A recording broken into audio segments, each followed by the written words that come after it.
بسم الله الحمد لله والصلاة والسلام على رسول الله. السلام عليكم ورحمة الله وبركاته. ummadda Soomaaliyeed meel kastoo ay joogto Ramadaan Kariim, Ramadaankiisa iyo Ramadaanna kaloo badanba nabad iyo baraara iyo barwaaqo Allah nagu gaarsiiyo. Soonka iyo salaada iyo cibaadada iyo sujuudda na Allah naga aqbalo inta Ramadaan ku socdo.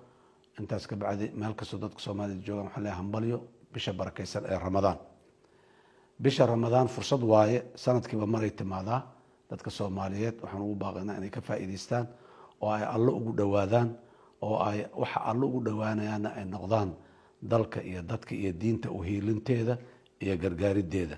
sidoo kale bishaan bil barakeysan waaye dadka Soomaalida ay walaalaha ah ee gacantooda ay gaaban tahay waxa ay haystaan ay yar yihiin oo ay afurkooda iyo suxuurtooda ay marka qaarkood isku toosnayn ha loo gargaaro, ha la garab istaago, waxa la siiyo.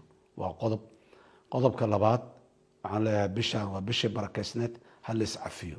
walaalka ay wax ka soo gaareen cafi, cid kastoo aad wax ka tirsanaysana cafis weydiiso, adiguna cafi. sidaas daraadeed ayaa Ilaahay noogu wada gargaaraya. aan u naxariisano dadkeena, aan isu gargaarno, aan isku kaalmayno fadliga bisha Ramadaan. ارحموا من في الأرض يرحمكم من في السماء. السلام عليكم ورحمة الله وبركاته.